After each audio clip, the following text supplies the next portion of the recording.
Alors, revenons sur, j'allais dire, notre ligne directrice et conductrice. Hein. C'est-à-dire qu'on vous a démontré que le marché grand public était prêt. On vous a démontré également que les entreprises n'avaient pas encore pris leurs responsabilités, notamment sur l'e-commerce. Donc, il y a un retard des entreprises par rapport aux consommateurs. Et donc, on est là pour vous expliquer qu'il faut y aller. Voilà. Et ça serait bien d'avoir quelques illustrations. Hein, là, je me tourne peut-être vers Neila, mais également vers Dié, sur quelles sont en ce moment les entreprises qui avancent, celles qui avancent moins. Est-ce qu'il y a beaucoup d'entreprises qui se sont dit qu'il fallait y aller, ou est-ce qu'on est encore dans l'attentisme? Neila? Alors aujourd'hui, c'est vrai que les entreprises sont conscientes de la nécessité d'y aller.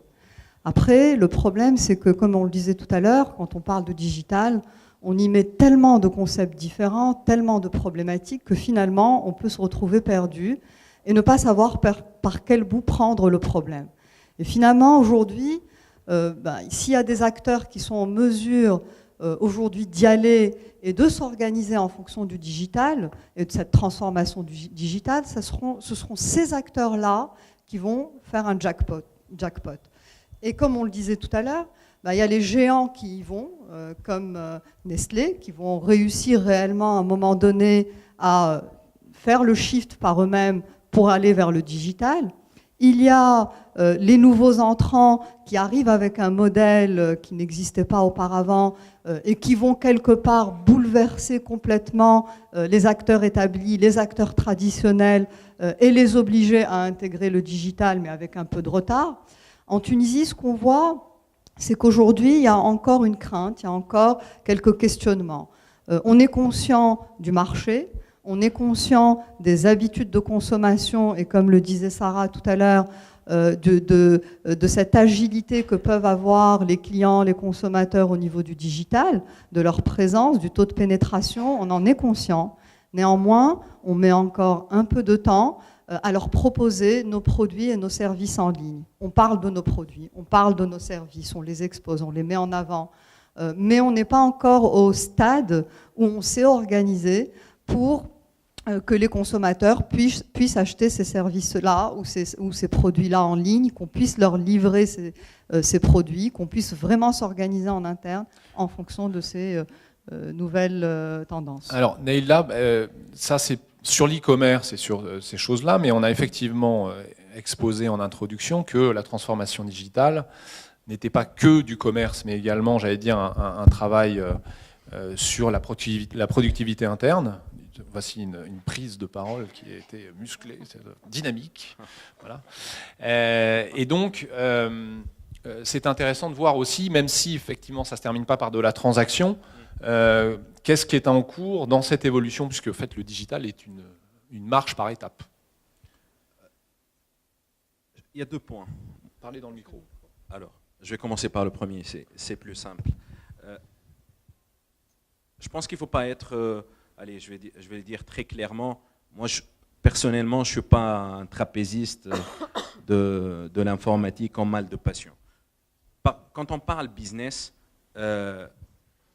l'objectif, c'est de générer du chiffre d'affaires à la fin. Et là, il faut introduire la notion du multicanal. Donc, le multicanal, c'est tous les points de contact où le client est là, quand il est prospect jusqu'au closing, jusqu'à l'acte d'achat.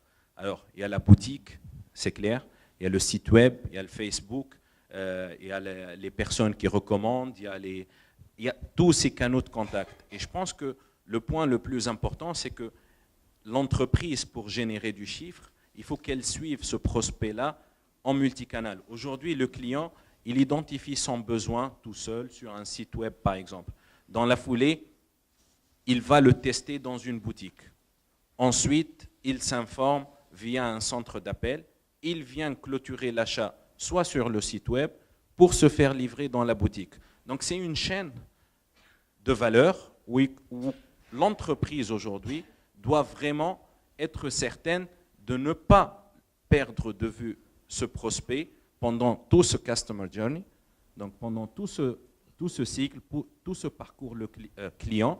Et il faut que l'entreprise ait les systèmes d'information ad hoc pour bien aiguiller le prospect ou le client pour qu'il génère le plus de chiffres, alors qu'il le génère sur Facebook ou dans une boutique. Je pense à la fin dans le PNL, et je vois pas mal de financiers dans la salle, c'est pareil. Alors, quelle est la réalité aujourd'hui du marché en Tunisie? Aujourd'hui, je suis dans la partie commerciale, je vois quasiment des clients tous les jours. Je pense qu'il y a un peu de tout. Et il y a des grands groupes, il y a des startups, et l'aspect technologique, l'aspect numérique, digital est présent partout. Et c'est très disparate. Il y a des entreprises où c'est top-down. Là, on a une direction générale, des directeurs, un management qui est très sensible aux aspects numériques. Et là, top-down, il y a un leadership, il y a une vision, et c'est cascadé.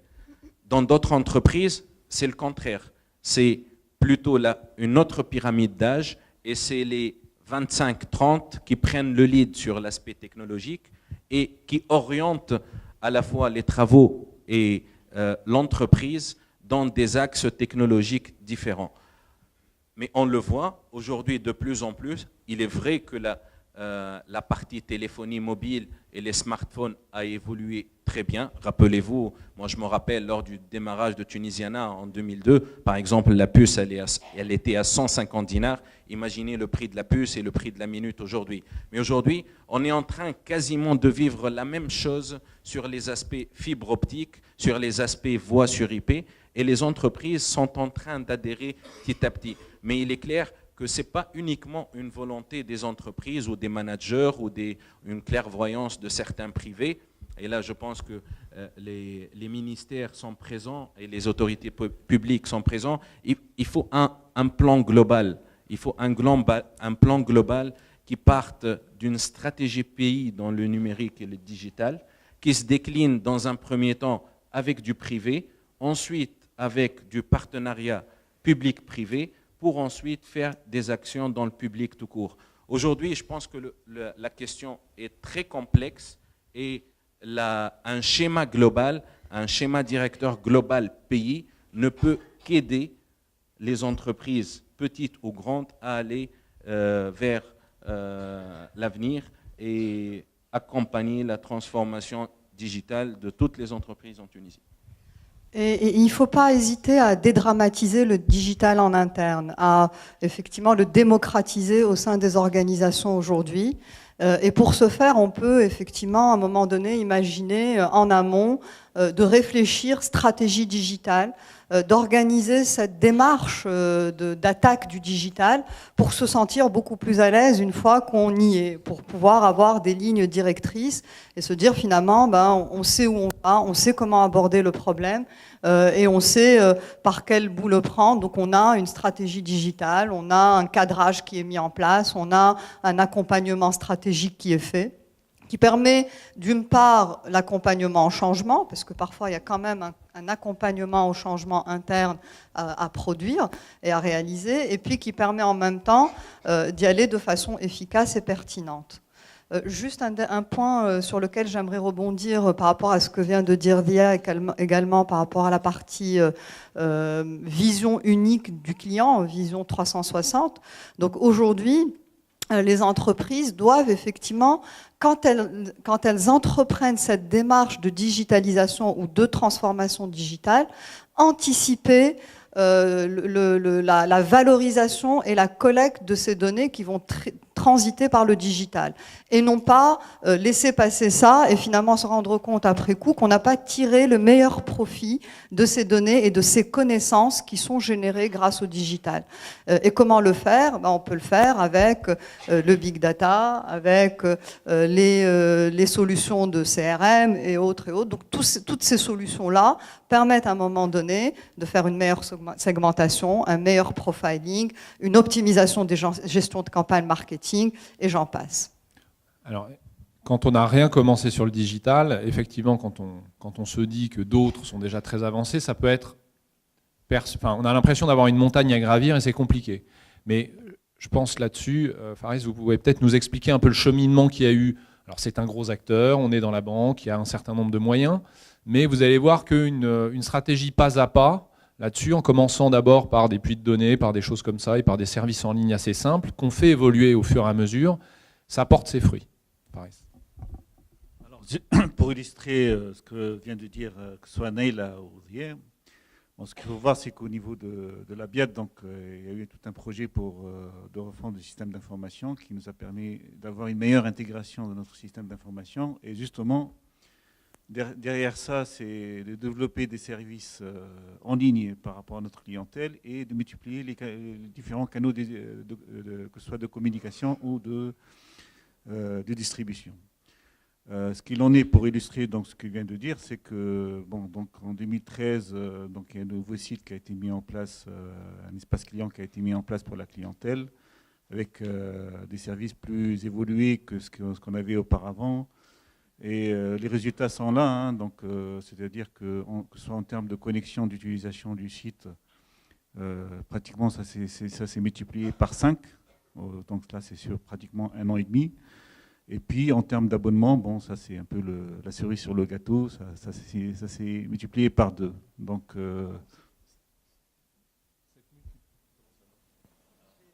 Allô ? Oui, ça marche, merveilleux. Allô, c'est pour réveiller. Voilà. Vous expliquez comment cette multiplication par 5 ? Parce que tout d'un coup, vous avez des choses en ligne, vous avez fait quoi ? Vous avez écouté un peu plus les clients, vous avez développé des services qui marchaient mieux ? Le concept a été revu complètement, et puis c'est plus des informations en temps réel, des nouveaux services, la possibilité de faire des virements en ligne. Donc c'est vraiment des nouveaux services. Bon, après, derrière, bien sûr, il y a eu pas mal de campagnes pour vendre ce nouveau produit quelque part. Donc, qui a fait que toute la réussite qu'on a eue par rapport à ce nouveau site. Donc, ça, c'est un premier élément. On a aussi d'autres projets en portefeuille en ce moment, surtout. Donc, il y a un projet aussi CRM. L'idée, c'est que demain, lorsque notre clientèle appelle aux agences, qu'on prend en charge leurs appels, qu'il y a des appels perdus. Et voilà, donc et tout ça, qu'on puisse suivre derrière les appels, etc. Donc on va vers la digitalisation, à les limites de tous les contacts qu'on peut avoir avec la clientèle, pour demain, encore une fois, leur offrir des nouveaux services et bien servir la clientèle.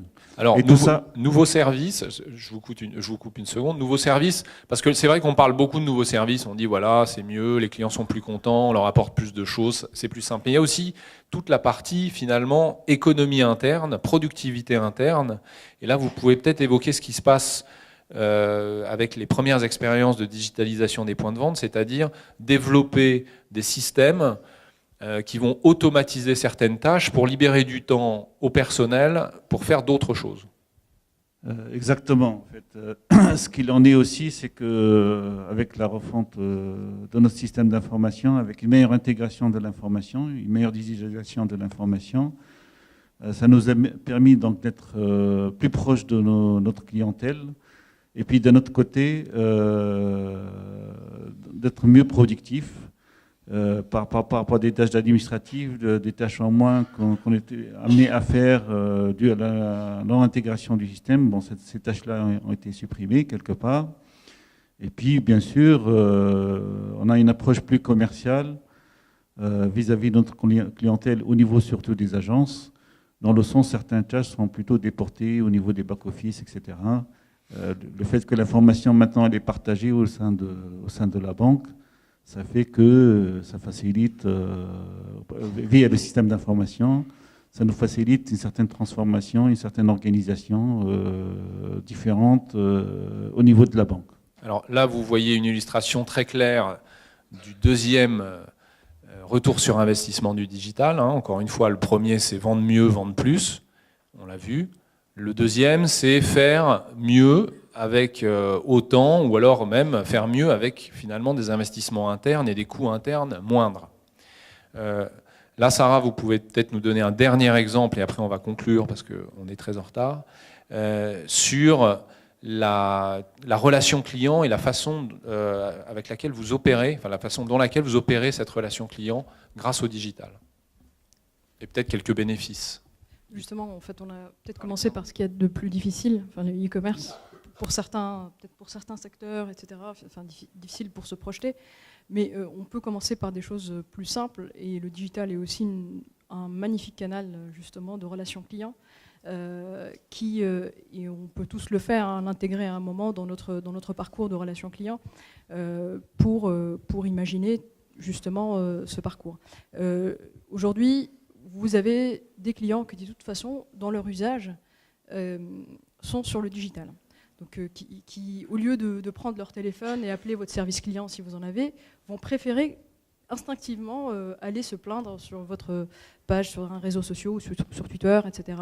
Là où ils ont la possibilité de se plaindre. Donc aujourd'hui, nous, ce qu'on a fait, c'est qu'on a vraiment intégré cette partie-là dans notre service client, où on a vraiment intégré dans le CRM, etc., pour pouvoir répondre aux clients directement sur les problématiques de réclamation qu'il a sur ce canal. Et ne pas lui dire, en fait, il vient se plaindre et on lui dit, non, appelez-le en 50. On ne peut pas dire à un client basculer d'un canal à un autre parce que nous, au niveau système d'information, on n'arrive pas à les intégrer.